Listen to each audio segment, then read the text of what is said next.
Some paintings are admired, others are remembered, but only one has been watched for centuries and has watched us back. They say it's just a portrait, but behind the smile, behind the silence, there's a mystery no time has solved. This is not just the story of a painting. It's the story of a woman, a genius, and the secret they shared, forever captured in oil and light. Let me take you there, to the moment where it all began. This is the story behind La Gioconda. This is culture in stories. Every day, thousands of footsteps echo across the marble floors of the Louvre, and all of them, inevitably, stop in front of her.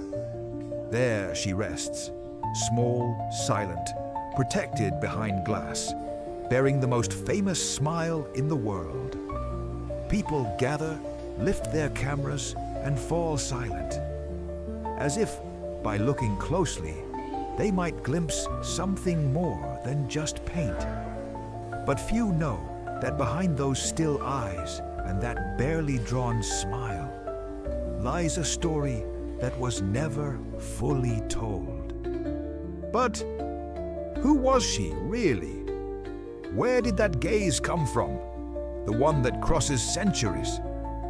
To understand her story, we must travel back in time, to a city of narrow streets and rising towers, where art, intrigue, and beauty intertwined like the threads of a Renaissance painting. Let us return to Florence, the 16th century. Florence, the year 1503. The city awakens to the songs of artisans and the echo of church bells. Here, among marble, brushes, and parchment, the soul of an era was being woven. The Medici ruled with power from their palaces, and the streets pulsed with new ideas, with beauty, with ambition. It was a time when art did more than decorate. It shaped destinies.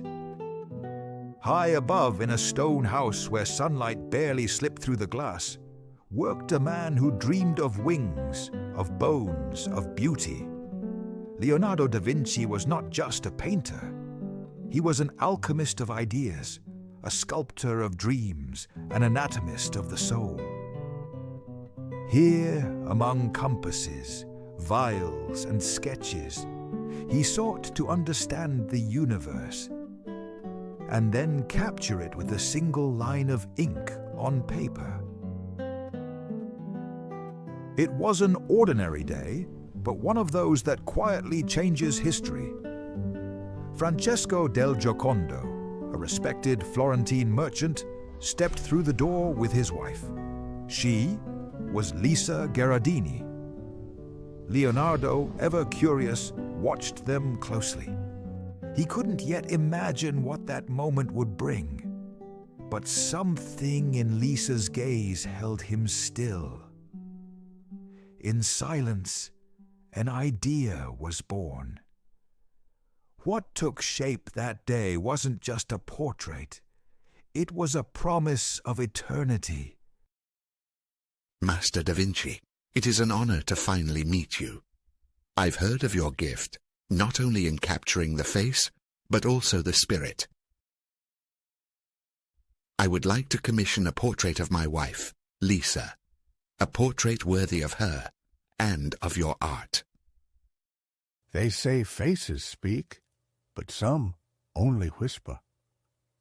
Madonna Lisa, would you agree to sit before me, not as a model, but as a muse? And what will you seek in me, Master? Beauty, truth, or a mystery even I do not know? I do not seek beauty, Madonna. Beauty is everywhere. I seek what does not change, even as time passes. And you are already saying more than you realize. I always knew there was something in my gaze I couldn't explain. Perhaps with your help, I'll come to understand it better, even years from now.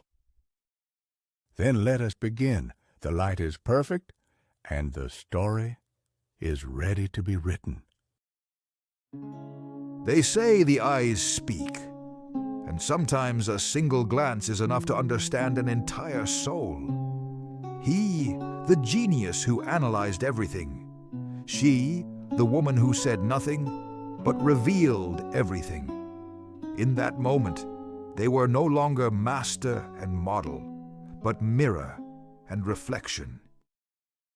Forgive me if I look at you this way, Madonna, but there's something in the way you hold your silence that makes me want to hear everything. They often say that about me, that I speak little, but think a great deal. Perhaps that's why your face is so perfect for a portrait, because it doesn't shout, it suggests. And in art, that is the hardest thing to capture. And what will you see in me, Master? The woman, or what others never seem to notice? I don't know yet, but I already feel that you are not only what you show, you are what you hide. Before the first stroke, there was silence. Before the art, the intention. Leonardo did not paint by commission. He painted by revelation, and every canvas was a promise of something eternal. What will they see in her 500 years from now? Will they think it's just a portrait? Or will they understand the whisper I tried to capture?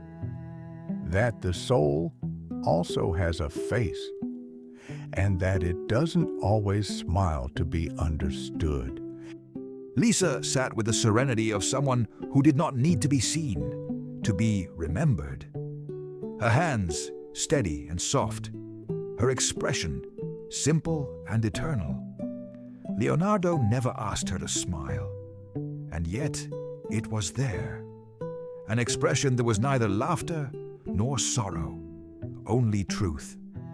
He looks at me as if he knows something even I don't.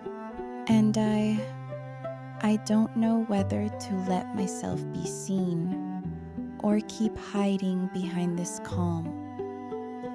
And then, the silence became expression, a single stroke, no wider than a sigh, no stronger than a thought.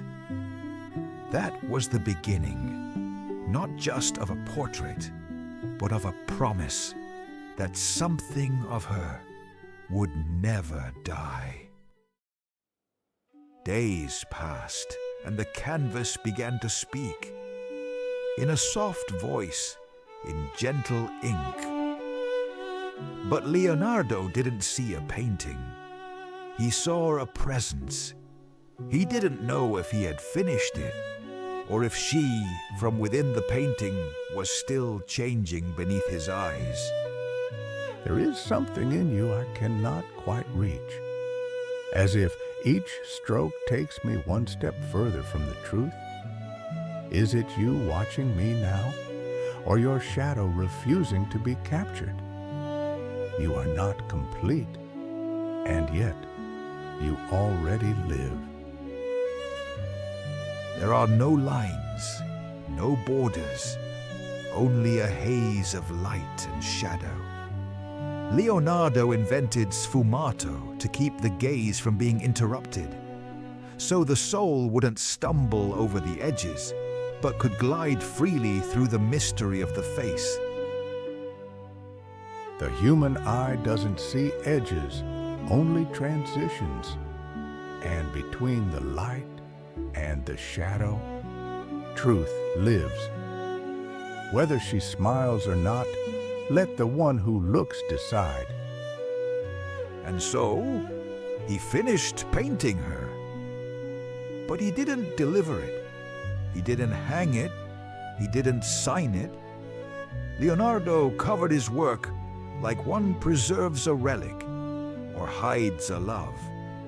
Perhaps because it wasn't just a portrait, but a farewell he had yet to understand. She is not finished, and yet I can no longer touch her. If I let her go, something of me will be lost with her.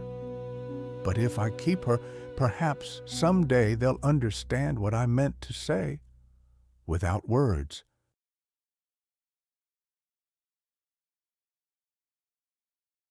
Winter had fallen over the Alps, and Leonardo, with more years than strength, set out on his journey.